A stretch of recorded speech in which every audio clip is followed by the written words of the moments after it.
Pourquoi je n'aime pas trop donner d'astuces éducatives aux parents de multiples?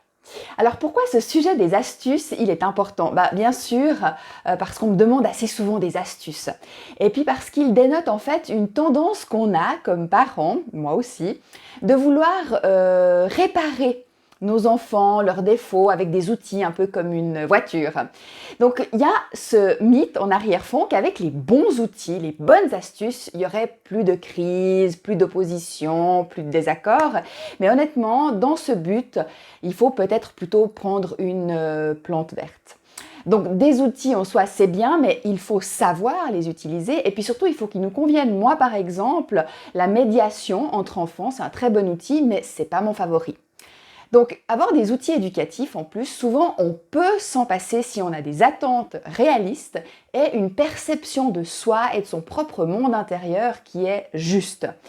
Ensuite, il y a le fait que trop d'astuces peuvent tuer l'astuce et surtout tuer cette spontanéité qui caractérise quand même les relations entre soi et les autres, cet élan relationnel et émotionnel. Mais attention, spontanéité ne veut pas dire impulsivité. Parce qu'apprendre à réguler sa propre impulsivité, c'est vraiment très utile pour être plus heureux et pour montrer l'exemple aux enfants pour qu'eux-mêmes apprennent à maîtriser leur propre schéma émotionnel complet. Parce que souvent, quand on pense émotion, on pense à contrôler ou gérer les émotions, ou bien au contraire à les accueillir. Mais en fait, c'est le tout qui est important. Et surtout pour que les enfants sachent le faire, mais il faut que nous sachions le faire aussi. Donc vous voyez, ça va beaucoup plus loin que des astuces.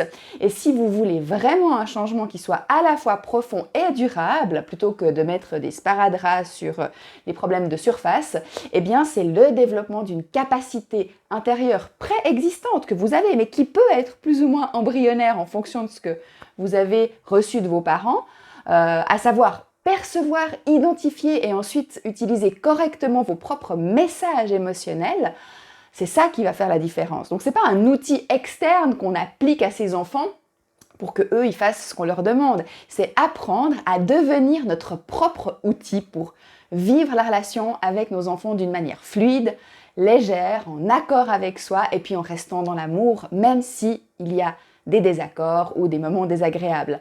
Donc, en gros, on ne peut pas éviter les vagues, mais on peut apprendre à surfer et c'est exactement ce que je fais avec mes clientes.